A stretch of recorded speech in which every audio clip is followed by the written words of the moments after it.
Yeah. That was pretty good, right? New intro. Sounded awesome. I'm really happy with the way that turned out. Oh, I got the stupidest smile on my face right now. This podcast is growing legs, people. Yeah. Looking professional. So, yeah, that was an intro my good friend Denver Powell created for me. I gave him an idea of what I wanted, and he put it together, and he did an awesome job. I'm so excited for it. So, yeah, that's going to be the intro from now on. I'm looking forward to it. I hope you guys are too. Yeah, so today it is Your Forest Podcast, episode 4. Thanks for checking it out. Today's going to be a little bit different. I've invited a guest on today. His name is Michael Gubbels. He is a Indigenous policy coordinator for the government of Alberta. So he's got a lot to talk about. He's got a really interesting story. Lots of really interesting stories, actually. And yeah, he's a really honest guy, and he's really, really humble about his experience, and he kind of lays it all out. And I first met him at a workshop for AAFMP, which is the Alberta Association of Forest Management Professionals. That's our regulated body. And he gave a really good talk explaining kind of the relationship between forest industry and Aboriginal culture, and just Aboriginal culture in general, and the history behind that, and some of the trauma that's experienced and other things. So I wanted to have him on, and I'm really happy they took up my invitation, because I wasn't sure. I'm just throwing a dart, right? I'm hoping I get somebody that really wants to come on and talk, because you never know. Some people don't want to speak about their profession, right? There's especially something like Aboriginal culture, right? Like it's a touchy subject. Not a lot of people know it, so I'm glad you're on. It's awesome. I'm looking forward to it. Thanks for having the guts to have this conversation even. So, yeah, for sure. Yeah. I'll just bring the mic just a little bit closer. It needs to be, do like three or 4 inches off your face. There we go. I want to make sure you're nice and loud and everyone can hear you. Sure. So really let's get right into it. Like, what got you interested into like this kind of work, and what motivates you? Well, actually, I was...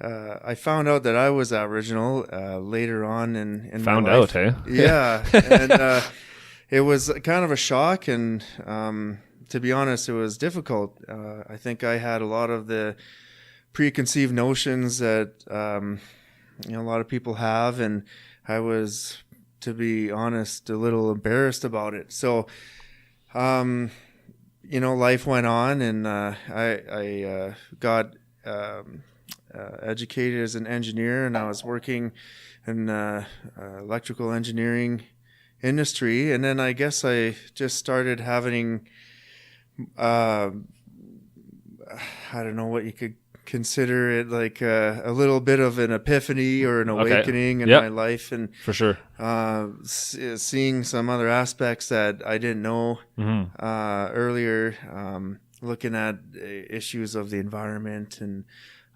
politics and history and everything, and I felt a strong desire to go back to school. Yeah. And not even worrying about what I would do as a career or for a job, and just go to learn and see what I was passionate about. And that led me to studying anthropology.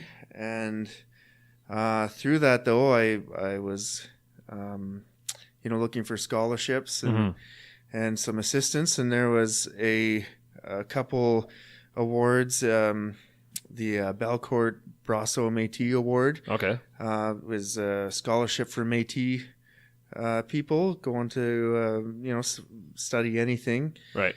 And so I was looking at accessing some of that for my schooling, and they all asked. They always ask, what is my participation in the Aboriginal community?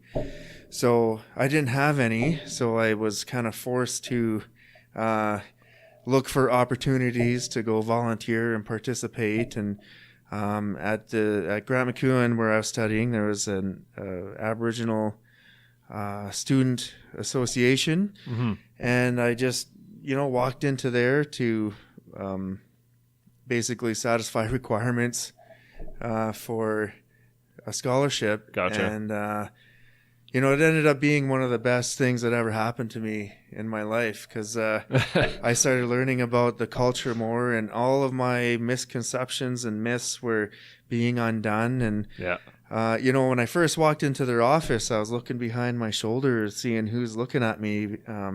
Because then, it's like the secret's out. Now everyone knows I'm Aboriginal. And, I was dealing with a lot of shame about that. And it's just funny because after 2 years of studying there,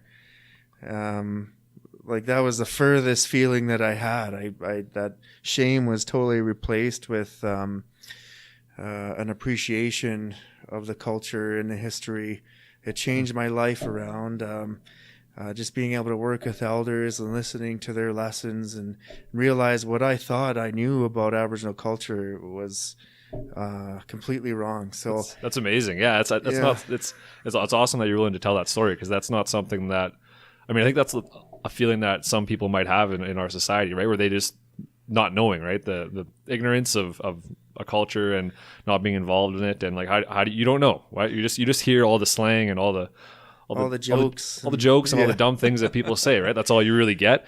And yeah, you never really get the truth of it. And I think that's true for a lot of people, right? So to have someone like you who realize late in life that they are Aboriginal is and go through that experience, that's wild. It's pretty. I'm glad you're open enough to say that. That's brave. Yeah, that's great. Well, I hope others can learn. I suppose it's a common story that I hear.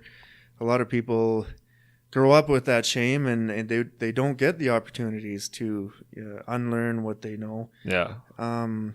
And yeah, I'm what they think grateful. They know, I guess. Well, exactly. Yeah.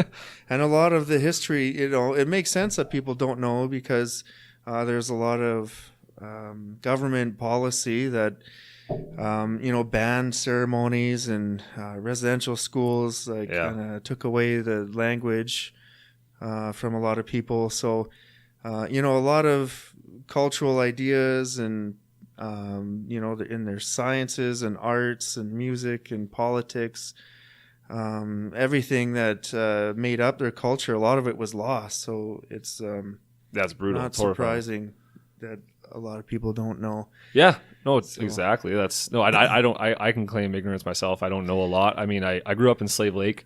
There's a lot of reserves around. Like, I grew up with a lot of Aboriginal people. I have a lot of Aboriginal friends, but even them, they're a little bit.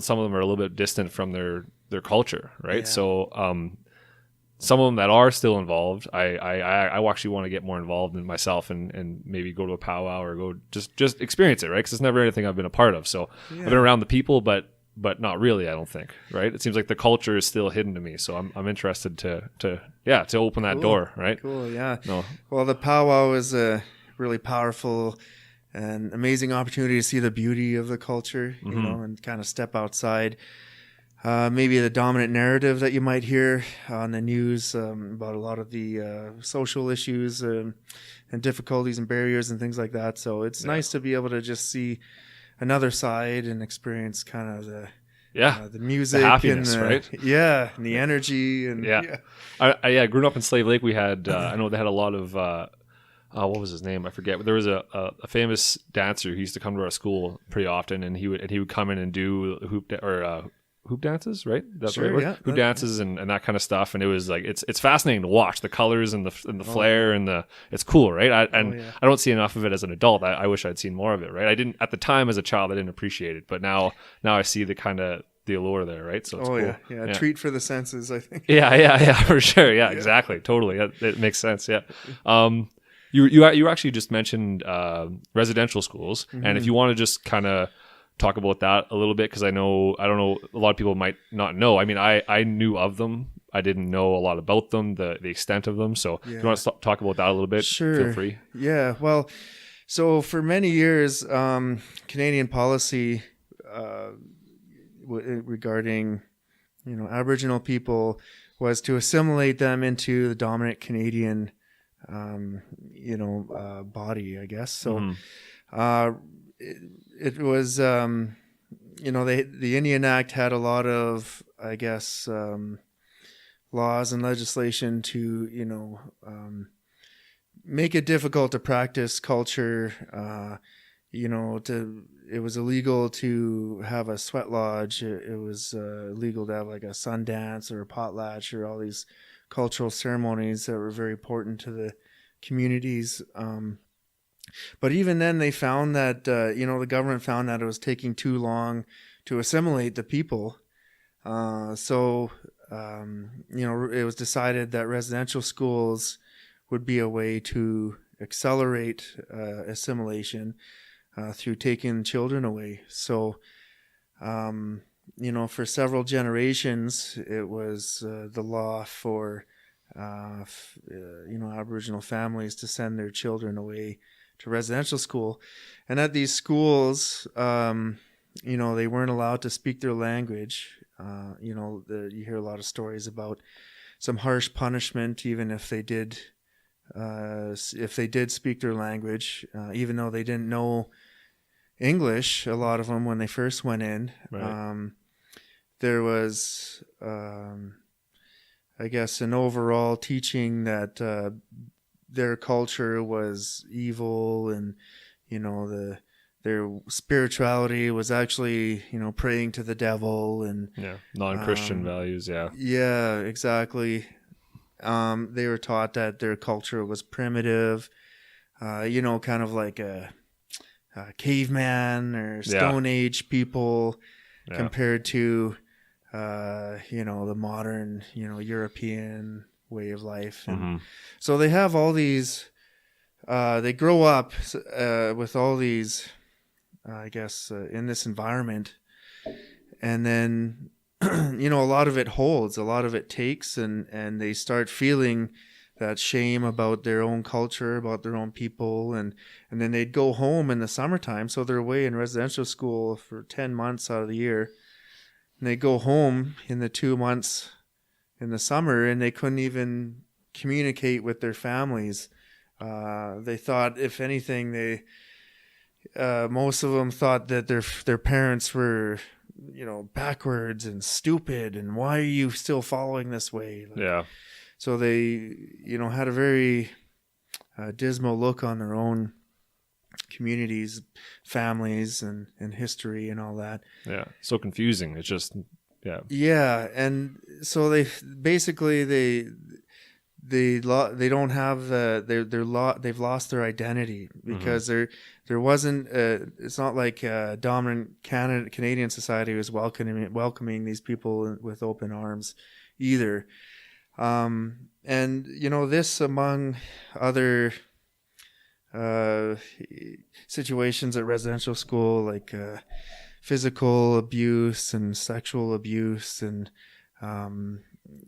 even just poor education, poor funding for residential schools meant like a lot of the children were malnourished, and there was higher instances of diseases like tuberculosis, and it was just a really terrible place for these children. And they learned a lot of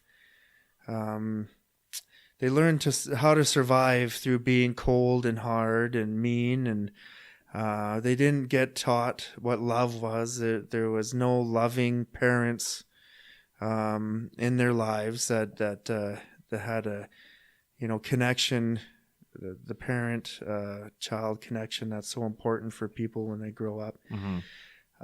So this situation left people kind of reeling and in a lot of pain, and not knowing who they are, kind of hating themselves, hating their families, not feeling welcome in outside their communities and dominant Canadian society. So this led to a lot of mental illness and challenges and addictions, and it's still present to this day. So the last residential school closed in the 90s.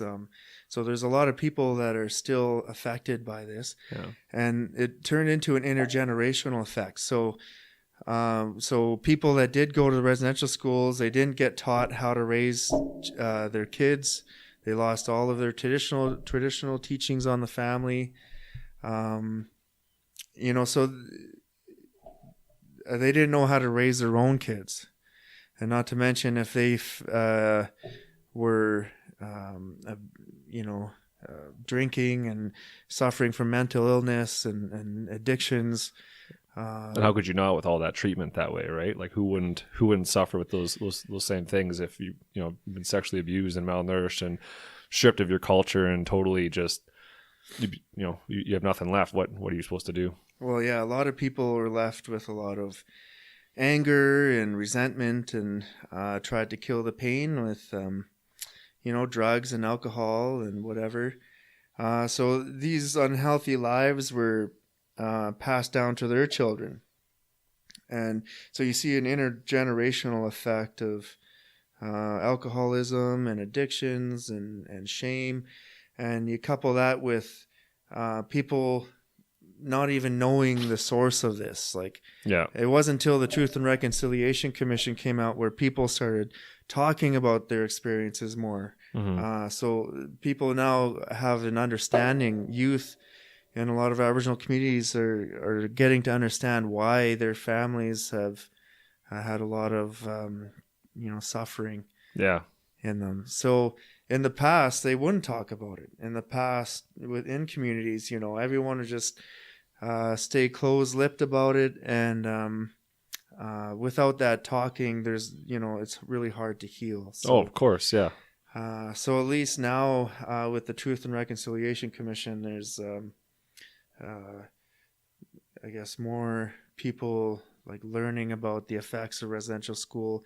Aboriginal and non-Aboriginal people, like people all across Canada, are learning more about it, and a lot of people are using that information and knowledge to stop the intergenerational trauma that their families have been experiencing. So, so I kind of see at least things starting to get better and improving, just through that openness and people telling their truth now. Yeah, well, that's awesome. Yeah, because it's a difficult thing to try and tell, right? Yeah, definitely. It's hard for me even to talk about it. Yeah, but you're doing a good job. You explained it very well. I really appreciate you going this deep with us, right? This is awesome. People are going to learn. They're going to get so much out of this. I really hope. Well, there's a lot of information out there, more than what I can just say too in about 5 minutes. I mean, if people really want to know more, you can just look up the Truth and Reconciliation Commission of Canada on, just do a Google search, and you can get all their reports, and you can hear from what survivors of the schools have said and what their experiences have been like. You can read about reports from like the RCMP and their role in the schools, and just in the churches. Like there's just an overwhelming amount of information now out there for people to look into if they're interested. Or even on YouTube, there's a lot of stuff that like the CBC News put out, or the 8 Fire website with Wob Canoe. Okay. All this stuff is a really good resource for people to get more detailed information if they want. Exactly. And if you can watch it on a video rather than read it, people are more likely to consume it, I'm sure, right? Exactly. I know I am, definitely. The internet, it's addictive.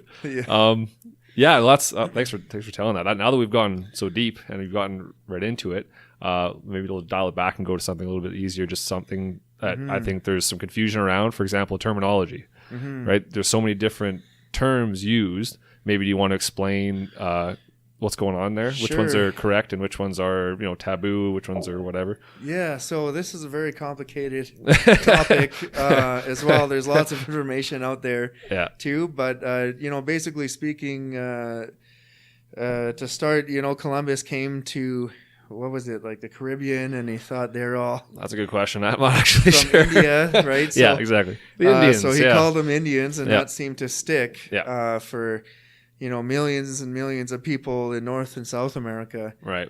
Even the government picked it up. Yeah, exactly. And basically that's like, if it were reversed, and let's say someone from North America were to travel and they hit like Africa...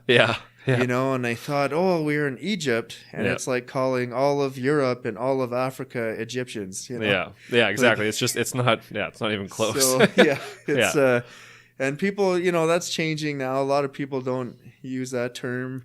It's a legal term still in Canada, so usually in professionally speaking, you would only hear it if it's referred to like the Indian Act or some body of law. But Right.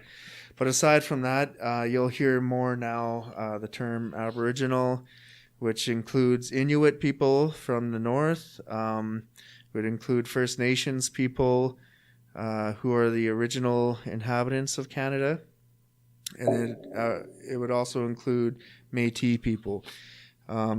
So, even those terms though are pretty difficult because in Canada you have hundreds of First Nations cultures. So again, trying to call like a Cree person and a Blackfoot person, try to find one name for them, or like a Haida person or Iroquois person, trying to find one name for them. It's like, again, you're saying let's call all European people French. Like it's right. So there's different languages and different everything. Eh? Like it's the culture's different histories. Yeah. That's right. So,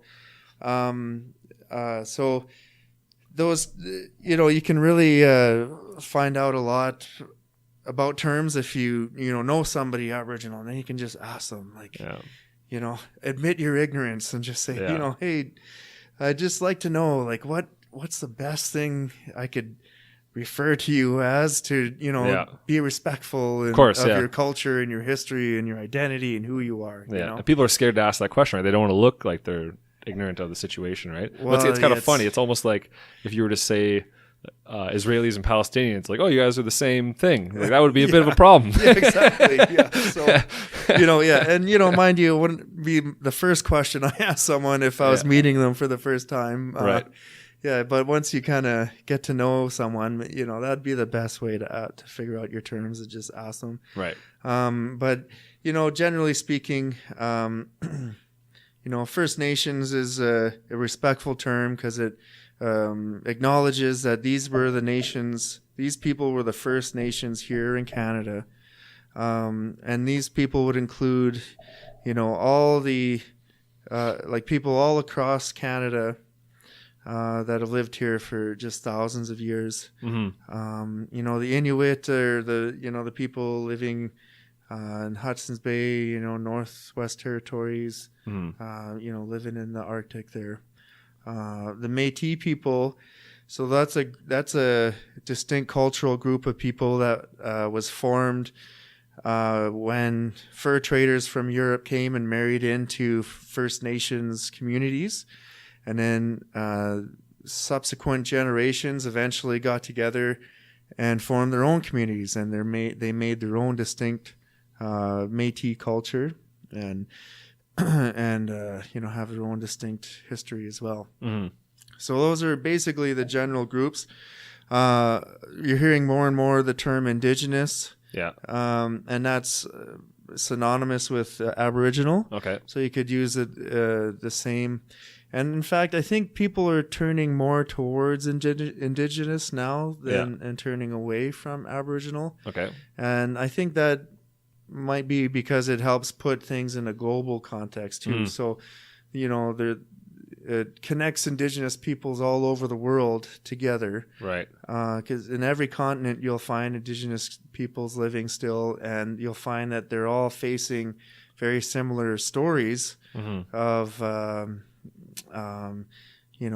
going and their cultures being endangered and losing their languages, and their children being, educated outside of their own cultural worldviews, and resource companies coming in and,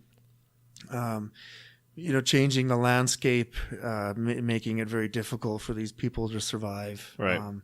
So it's a very similar story that Indigenous peoples in Canada experience, you'll find around the world. Yeah. No, for sure. What about the terms like what about Native and Eskimo? Are those both kind of taboo? Or what's the? Yeah, I wouldn't use again. Eskimo is a word that was given to the Inuit. Gotcha. So the Inuit, that's what they call themselves as a people. Okay. So I think that means I'm no cultural expert or anything, but I think that means like, we are people. We are Inuit. So that's like. Gotcha. not even like a nationality. That's like how they call like We're- the group of people. Yeah, we're just these people. Well, Yeah. deeper. Yeah. Yeah. Okay. Cool. But- Yeah. yeah. And then native, I guess probably wouldn't use that as much either, but there are people that use that and are fine with that. So if I was in a very formal setting, I probably wouldn't use native. Right. If I was, let's say, meeting with a band council, and I would see what is the name that they call themselves. Mm-hmm. You know, are they a nation? Maybe they are an Indian band. Maybe that's what they call themselves still. That still comes up from time to time. Mm-hmm. Maybe they're fine with it. And also, like, you might have, like, the native friendship centers. They still use the term native. Right. Yeah, it's just one of those terms where I just wanted to clear up, right? Because it's those things. People don't want to offend people, right? Yeah. They want to make sure that they're on the right track, and those are like native, especially in my life, was used most of my life, right? So Yeah, I assume that it exactly. was all right, and you don't want to. You just want to make sure that you're not offending somebody by using just a sound you make with your meat flaps.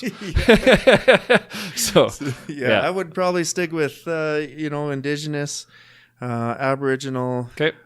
First Nation, Yeah, no, that makes Métis, sense. Inuit. I think those are the good ones to Okay. go with. And then Stick once to you get those. to know people better, Yeah. then you can get a little deeper on what their identity is from their lens. Yeah, for sure. No, that's good. I'm glad we cleared that up. Yeah. So, you talked a little about like Aboriginal culture and stuff like that. Do you want to maybe explain how the history and the traditions are passed on? Like, I know, like, for example, if we were to go back and look in history and look at the Romans or something like that, if we want to know about the Romans, we read what they wrote, right? They wrote down lots of stuff. They kept good records of everything, so we just read through it. A culture like Aboriginal cultures, especially in Canada, it seems like that's not really the tradition there. So Yeah, so they have an oral knowledge system. So that's basically, like telling stories, and then you would pass the stories down from generation to generation. Others, did have more like some material culture that would have writing on it or record keeping. right. Like the Blackfoot have, sorry, I can't remember the exact name, but they're like buffalo hides with pictures on them. So they know Gotcha. Okay. what happened every year. There's a story that they Kind of like read off hieroglyphs of. or Exactly. Yeah, okay. Yeah.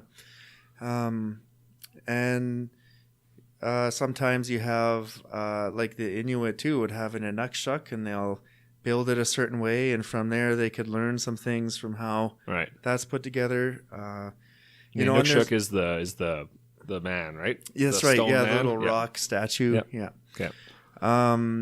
And then you'd also have a lot of stories associated with place. So as you are, walking through the bush, you could see a peak, a mountain, you could see a river, or any type of geological feature, and it could trigger a story. Yeah. So that, the forest could be like a library, basically. Right. There's a lot of that. Well, I remember Derek on one of the podcasts we were talking about, he found an erratic, a giant, house-sized erratic in the middle of the bush, and he wrote it down, and he went back to his superior and he said, "Here, look, I found this erratic. We should keep that up." And when that forest company was dealing with the local Aboriginal communities, they brought up the fact that, hey, we have this big erratic, this big rock in the middle of nowhere. Anything's important to you? And they're like, "Oh yeah, that's the meeting place. That's an important thing. We need to keep that." And they're like, "Oh, okay." So they ended up putting a giant, kilometer buffer around or whatever. Right? They didn't cut any trees anywhere near there because they want to protect that culture, right? So little things like that. But like you said, it's not written down. There's no place that forest companies or industry can go and look in the library and find this information. They have to sit down with the Aboriginal communities and talk with the elders and talk with the people and get the real information, right? So that's hard to get because people they feel some animosity, and there's animosity both ways, and they want to get deep into it so every side can get what they need and what they want. And it's difficult. Yeah, there's a history there. In Canada, all of this knowledge that we're talking about, all these stories, a lot of it was lost. I couldn't even imagine how much. Like in some cultures, probably 90% of their knowledge was lost. Gone. Just people don't speak the language anymore. Yeah. And then the elders weren't around to teach the children. You know, the kids might be off to residential school or off to foster care or something like that. There's no passage of knowledge there. Yeah, that's right. So it really stunted the passage of knowledge. So a lot has been lost now because of, you know, government policy. And so there's a tension there. And also there's some other scientists that would come in and, you know, try and get their knowledge from elders, and the elders would tell them, and then the scientist would go off and write his paper or, you know, make some sort of medicine or do some sort of research on that knowledge and not even acknowledge the source of where he got his information from. Right. That would be frustrating, of course, because that's where he's getting all the information from. Without that culture, you never have that information. So to not give credit to that is it's troublesome. So there's that type of history, and that's kind of happening around the world, not just in Canada too. That's brutal. And there's also the lack of, I guess, well, there's certain protocols too that you, if you do want to go in, let's say you are somebody from industry and you want to know about a certain bush area that you're looking at harvesting, it'd be advisable to know what the protocols are in getting that information. So, you know, maybe you have to offer some tobacco or some gifts or something like that. Yeah, and the industry might not know that too, right? And it's part of that ignorance, like cultural learning, not knowing. And it's, I think, my experience in forestry, I grew up in a forestry family, and I hear my parents talk about dealing with Aboriginal groups sometimes, right? And sometimes there's some barriers there that are hard to break through, right? On both sides, right? Like the industry is ignorant of their culture, and the Aboriginal culture is maybe unwilling because they've been burned in the past to deal with industry, right? Well, there's lack of trust. Trust, exactly. It's tough. Like if you don't have the trust, then how are you supposed to create a relationship, a good working relationship, right? So I can imagine it can be frustrating on both sides. Yeah, I think so. Like, you know, it wasn't until 1952 when like Aboriginal people could even hire a lawyer. So, you know, for years, really, that's insane. Yeah, they couldn't make any legal land claims, or if development came in and you know, took away their source of living, like all of a sudden the rivers are silted up and there's a stand of bush that was decimated, and you know, there's no berries in there anymore, and there's no, I don't know, moose maybe that seem to come through there. Like no one came to compensate them and say, well, you know, here's a bunch of money or here's a bunch of berries to feed your family now with. Right. So they're just left. And it's traditional use, and it's not that, and yes, it's not that the use of wood or the use of those resources are wrong, or that cutting is wrong. It's just that sometimes these cultures require these specific areas for their livelihood, and you don't want to take away their trap lines for traditional use or clothing or whatever. You don't want to take away their hunting grounds for the same reason, right? So the communication is key, right? And I think the forest industry as a whole is starting to realize that a lot, and they've been trying in the past, but I'm not sure. I can't speak to it. I wasn't around in the past, but it seems like, to me at least, that the tide is turning in the right direction, and that both sides are starting to trust a little more, and that maybe that, you know, communication will open up, and we can actually have some good conversations, and we can have sustainable forest management, right? And not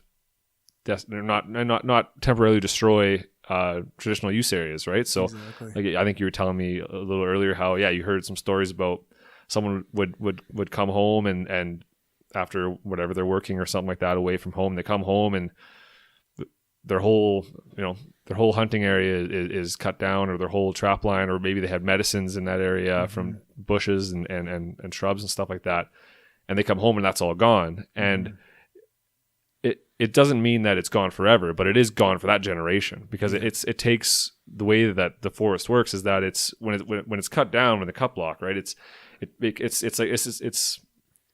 pretending to be a natural disturbance, right? That's kind of what they're going for, right? It's a burn or a windstorm or something, right? So you have a decimation of the trees, of the vegetation, and it's starting new, right? You've got new growth coming up, and because of that, you've totally changed the ecosystem. You've changed what's going on there. You have totally new growth. You're gonna have different plants. You're gonna have different insects. You're gonna have different animals. You're gonna have different everything, right? And it's not saying that after a cut block or something like that the landscape is decimated or it's not good anymore. It's just different than it was, yes. right? And in 60, 80, 100 years, it'll be exactly the way it was before, right? It's just that, but for traditional use purposes, without the consultation, they are now left high and dry without the use of that area. Yeah. And they have to go and find another place. They might have to go a long ways, and it can be extremely difficult, right? Pharmacy now, and they might have the money, to do that. Yeah. So these things need to come together. It's not that sustainable forest management and Aboriginal communities can't work together, because their goals really in the end are very similar.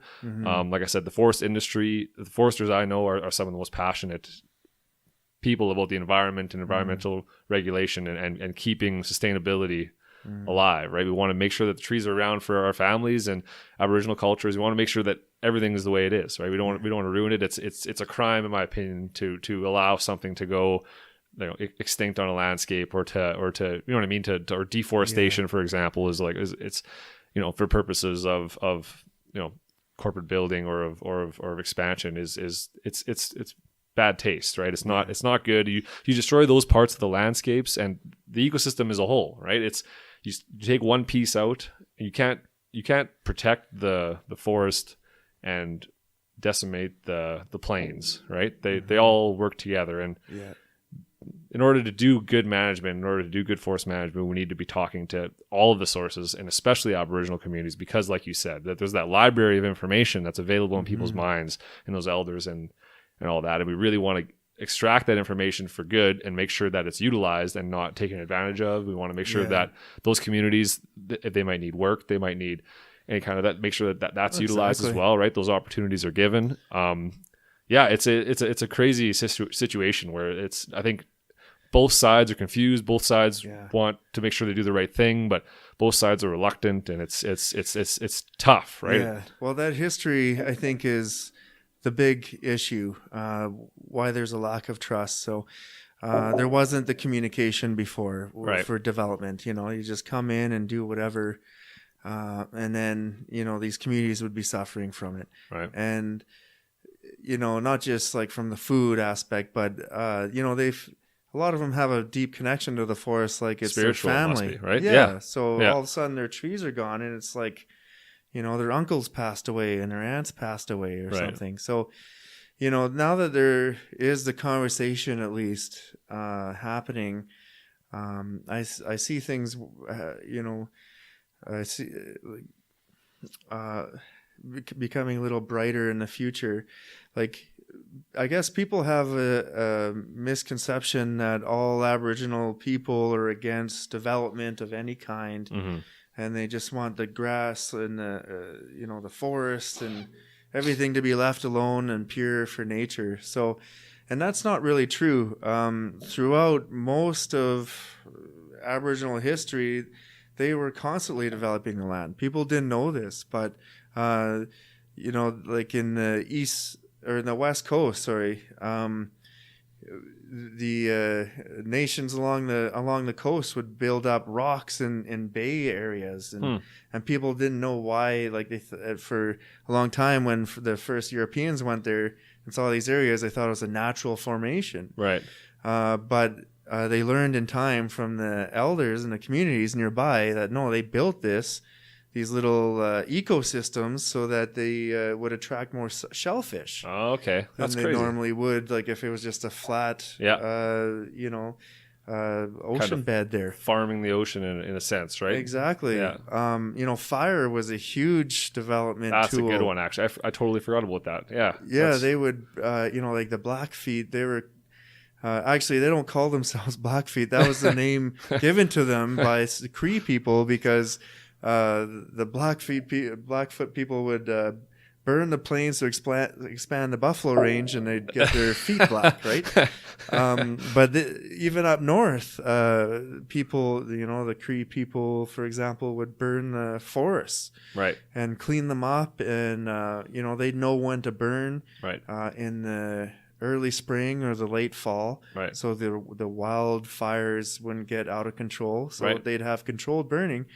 And they found that once they cleaned up the forest, there'd be new growth. It would attract all sorts of animals and increase biodiversity, increase animal populations. So it's easier for them to hunt. Right. So, the Aboriginal culture is not like leave the land alone and let it do its thing. The Aboriginal culture is work with the land in balance. So just take what you need. Don't get greedy. But feel free to go, collect nature's bounty. It's a gift for you. And give back too, right? That's exactly. We've only got one planet, right? We've got to make sure we manage it right the first time. As soon as there's a book I'm reading right now, where he's it's Aldo Leopold. It's called A Sand County Almanac. Awesome book, really good. Aldo Leopold was a conservationist forester in the United States in the early 1900s to 1950. I think 1950, 1960 he died. He was a poet as well, and he wrote this awesome book. And anyways, one little excerpt I read from it the other day was he was talking about in Germany there's a mountain where one side of the slope is oaks and one side of the slope is pine, and on the side with the oaks that the soil was rich and plentiful, and the humus there was thick, so there's lots of biodegradable material in there, so lots of richness and matter and biomatter there, right? Whereas on the pine side, and the way he describes it is, it didn't make sense that the pine should be there, and I guess he did some investigation. It turns out that 500-600 years before that, they had cultivated that whole side of the mountain, and it was oaks before that, and they cultivated it, and they did agriculture, and they consumed up the soil. Basically, the soil was all the biomatter and all the bacteria, all the minuscule bacteria that can't be replenished, was totally sucked dry out of that side of the mountain, right?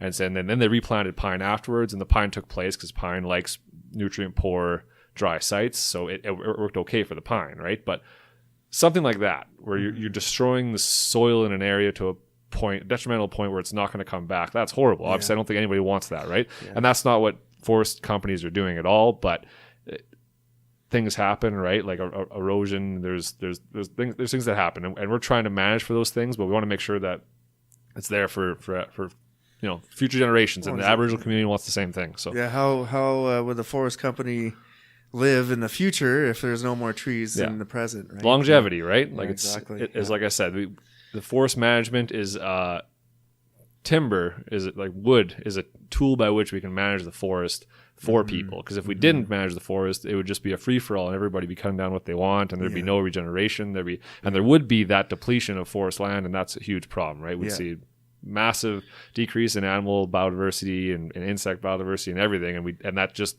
would carry on, right? So nobody wants that. We all want to work together, and I think it's the confusion that people think that we're coming from different places, right? We think that, well, the Aboriginal community wants this, and the industry wants profit, and it's like, well, no, we want the same stuff. We're all people. We all agree that trees are beautiful, and we want deer to be around, and we want the pileated woodpecker to be around. We want these things to exist, but instead we're kind of stuck in our pinholes and not really communicating. And the history again, and the history, it's and that's horrifying, right? Like I can't imagine what that must be like to grow up in a family that's have intergenerational trauma like that, right? Like it leaves you very mistrustful of people coming from outside the communities, like a forest company. I know, and it's hard to blame them for being closed off, right? And a lot of companies communities are I think changing, and like the forest industry is changing.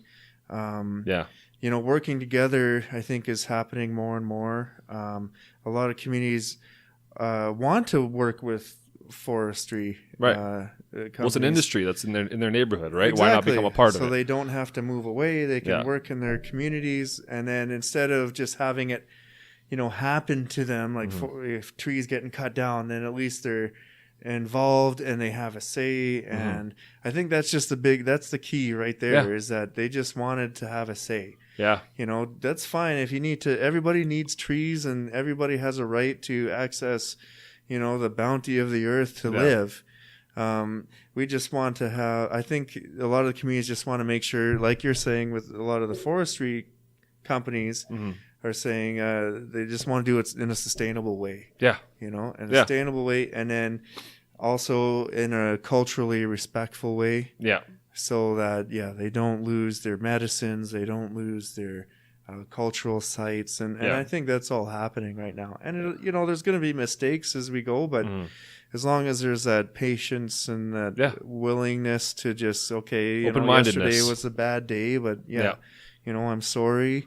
Let's try and work things for the better here and see how we can, both get some benefit. Yeah, and both sides can, right? There's no reason why it can't be a win-win for both sides, right? It's just need open communication, like any good marriage, right? That's right. You need to explain what's going on, right? You can't just expect it to go away.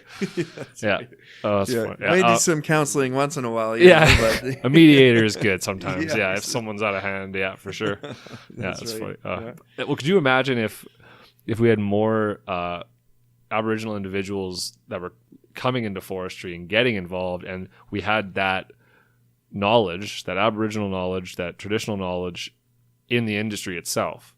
Could you imagine the changes that would make, right? Like if there's somebody out there, anybody out there that feels strongly about forest being around, about environment, about watersheds, about conservation and all these things, like and you're deep rooted in Aboriginal culture, then I implore you to jump on board, right? Like go to NAIT, get your tech degree in forestry, or go to the U of A and get your bachelor's degree in forestry, and come into the industry and start showing people these things. Because if we can do this from the inside, then that's gonna make changes drastic, right? Because then it becomes common knowledge, and then it becomes standard practice to consult with Aboriginal communities, right? Rather than it being like, oh, I have to go talk to the Aboriginal community and like our communication isn't great and we get confused. We're talking about different things. We think we're coming from different places, and we don't want that, right? I think both sides want communication to work, and it's funny how we can get caught up in our own minds, especially with, like you said, intergenerational trauma like that, right? Like you can't. And on our side as foresters, we need to be. This is why I wanted to have you on, right? I wanted to explain to the professionals out there, as well as public, the more people that know, the better, that this is what's going on. It's not personal. Don't, like, if you're a forester and you're a land manager and you go to Aboriginal community and they, they're passive, they don't want to talk to you or whatever, don't take that as personal slight.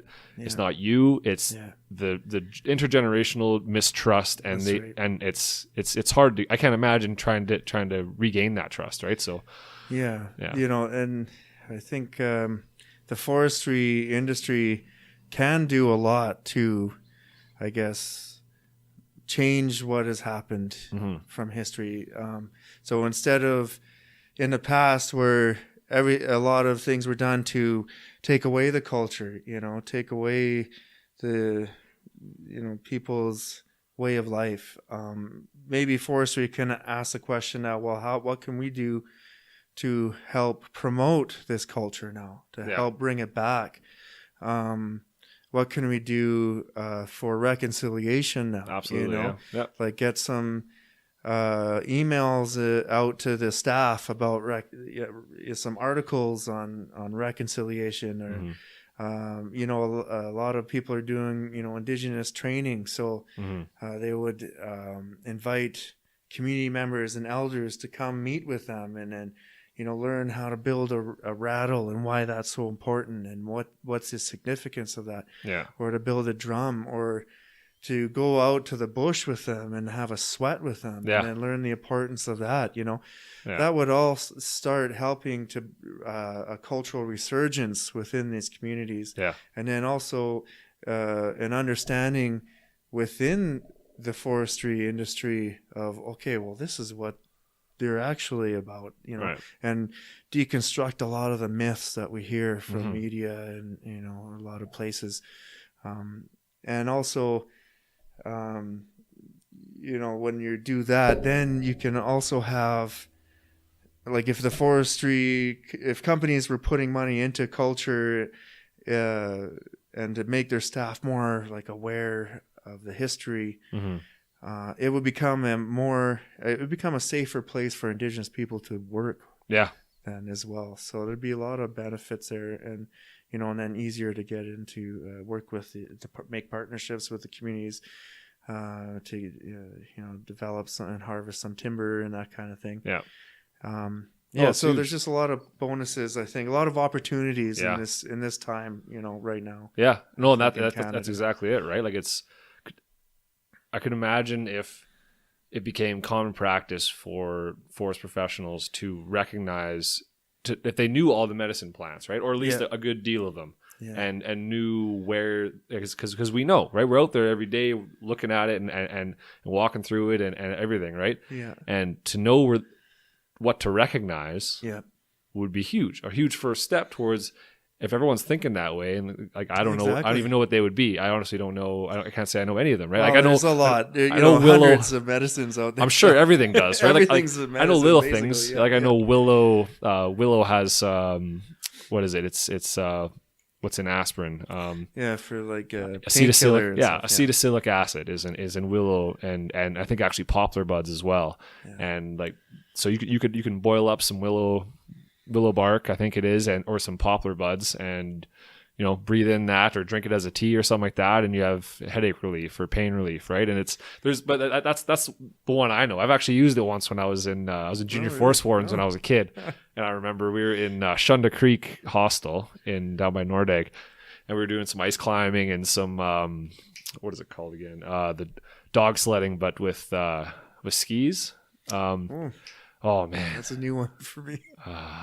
Sounds pretty fun. It's on the tip of my tongue, but yeah, basically you have two dogs. They strap you up to a harness, right, and then they just mush, right, and you go. And it's ski-jering. Ski-jering is what it's called. Yeah, and we did that. We checked that out, and I got a crazy headache. And I was only 12 or 13, right? So crazy headache was probably a minor headache, but to me it was the end of the world, right?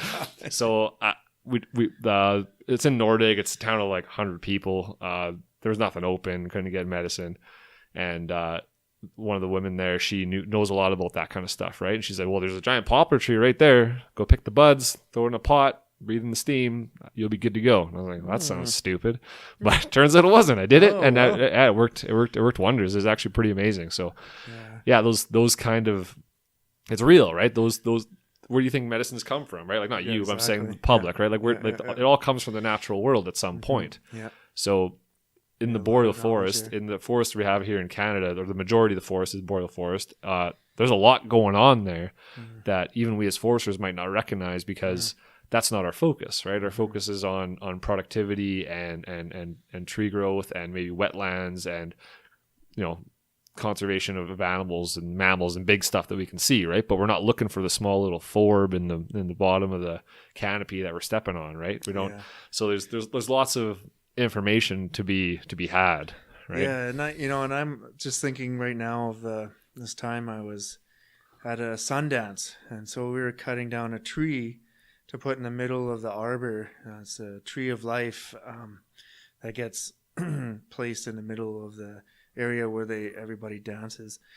And I remember an elder spending a long time saying a prayer to the tree and offering tobacco. Right. And thanking the tree for giving up its life for us to Sundance with it. Yeah.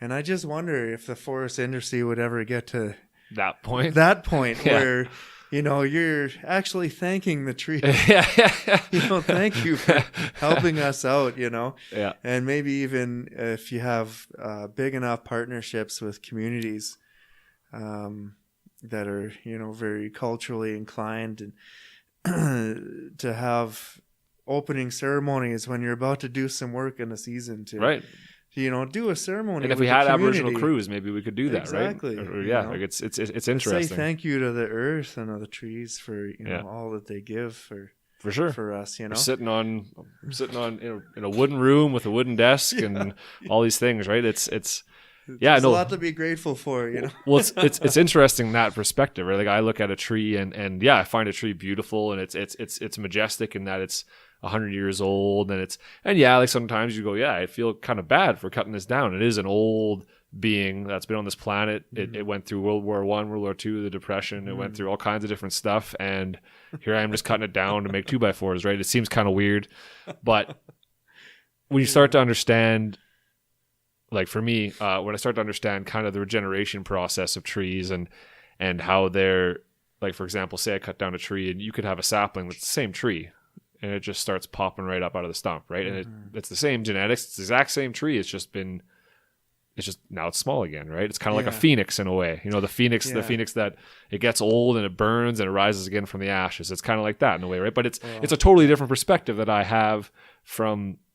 I don't see the tree myself as like having a soul or something like that. I mean, there is some kind of majestic feeling you get when you're out in the woods with nature and it's silence and you can hear the birds chirping maybe a little bit and wind. Yeah, and it's very healing. It's super healing. And I wouldn't be in this industry if it wasn't that way, right? Yeah. And I definitely have a deep connection to the woods, but it's not spiritual and culturally ingrained the way that it is in Indigenous culture, right? Like I feel that myself because my parents taught me and we've spent a lot of time out there and people can appreciate the outdoors, but for a culture that has been firmly ingrained or stuck in not stuck, but you know, they live their whole lives in and around and with the forest, right? It's literally, it's not that it's, oh, I love the outdoors. It's no, like what's the outdoors? Everything is like, everything's the outdoors, right? Like it's the whole, it's their family. It takes care of you. Yeah. Yeah. It's responsible for the food you eat and everything, right? Yeah. They would, you know, traditionally, Aboriginal cultures, the trees are alive. No different than the moose or the deer or people or the fish or the bird. Even the stones are part of creation and have a spirit in them and they're alive. Yeah. Basically everything, they, you know, traditionally speaking, you know, I'm not saying you would find some First Nations person on the street and expect them to believe this. You know, the truth is that's the tradition. Yeah. But that's the traditional beliefs. Yeah. Everything is alive and everything's in a cycle of, like everything's moving. Yeah. So the trees are in a cycle of living and dying. Right. So like in the Northwest coast cultures, you know, along BC with all the totem poles. Right. You know, in our culture, we'd see these totem poles and want to take them and put them in a preserved glass and look at them for, you know, 1,000 years. You go to Vancouver, right? And they have a museum like that. Well, exactly. The University of Victoria, I think, or Vancouver, one of them has that big totem pole section, right? And they got these massive, gorgeous totem poles, right? And they're just sitting in a glass building. Yeah, and, you know, that's fine, too. You know, I love looking at the beautiful art and the history, and you know, I can appreciate that too. Would you imagine seeing that in the woods, stumbling across it? Like some people, well, and that's what a lot of people on the coast, like Aboriginal people on the coast, would think like that needs to be in the bush. It feels like it. They feel like that tree, that totem pole is suffocating because it can't go back to the earth. Yeah. So they see, even though I spent all this time and it's beautiful and it's been there forever, you know, and created this work of art, it's meant to be destroyed and go back to the earth, you know. That's an interesting concept too, because I mean, it's one of those things where like you want to protect the culture. Yeah. And the culture would be like, we'll bring it in a museum, we'll put it in this museum, we'll look at it and it'll be good and we'll read something about it and we'll move on. Yeah. But with it being like, but then there's the opposite of we're going to respect the culture and leave it alone and not bring it to the museum, we may lose that opportunity to learn from it. Right, and it's one of those weird balances. There's no right answer. It's just that it is what it is. It is what it is, right? Let people make more, and then there'll be lots more to see. Maybe. I suppose, right? Like it's a weird one. It's one of those weird. There's no right or wrong answer. It just is what it is, and it's different perspective, different worldview. Yeah. Has to be kind of, you know, no one has to say, okay, you're, you know, I have to agree with your worldview. No. Yeah. Could you imagine if that was the case, man? Well, we'd be losing out on a lot. I think. No kidding. I mean, just look at our food alone. If we didn't have the diversity of thought. Eating hot dogs and macaroni every day. Dinners would be. Yeah. Jesus, yeah. No, it's definitely important, right? Biodiversity of culture, right? Exactly. We want that around. Exactly. Yeah. No, it's important. Yeah, it's amazing how complex and convoluted and just different everything is, right? All these subjects, they're all interrelated, but there's there's so much going on. It blows my mind. It's yeah. Well, I had one more question. Sure. Kind of just to kind of sum things up so that this isn't just an interesting hour long. We're an hour in, by the way, so it flies by. It goes by quick. So just to kind of sum things up, what do you think are some of the first steps towards mending these relationships and creating a culture of an interculture where both sides can relate and find a safe place to meet and to talk and to get this information out there so nothing's lost in the future? What do you think the first steps are to kind of getting to that point? I mean, I realized, like you were saying earlier, it seems like it's moving that direction. What do you think that people out there today can do to help? Well, I think a lot of good work was done through the Truth and Reconciliation Commission. It's brought a lot of voices out, a lot of people's truth out, and to just take the time to try and understand what that truth is, I think is the important first step. Ask questions. People can take. Yeah, just understanding that history is so important, because understanding where people were is a good way to understand where people are now. So realizing, okay, yes, there might be a lot of Aboriginal people in jail and living on the street, but that happened because of a lot of racist government policy. It's as simple as that. It was racist. Is. Yeah. No, totally. I totally agree. It was racist policy. It was ignorant. It was misinformed, right? And it was And I'm glad that we're I feel like we're hopefully out of that era and we're kind of moving towards more consideration and more more hopefully just laws and regulations, right? Yeah, I would hope. Exactly. Yeah, and I just hope that learning, having that knowledge will lead to some empathy, and understanding and some openness. So, we can give some people a chance. Instead of writing people off right away, maybe look a little deeper, dig a little deeper, see how you can support some people. It might be giving them an opportunity, for work, or it might just be having some extra patience if, they're having if you're in the middle of a meeting and they're yelling at you about something that you had nothing to do with, maybe you can at least take a step back and think, well, if I was in their situation, and this happened to my family and my community, how would I feel? Yeah. And I can't imagine, right? Like trying to grow up with that kind of background, right? Like I could imagine somebody like a youth, like an Aboriginal youth, coming in and being taught by like another culture and not having trust for that culture and not having patience for that culture and all those things and then the teaching culture is trying to, or the common culture. I mean, like the government and stuff like that they don't have the patience because they think, well, they don't care.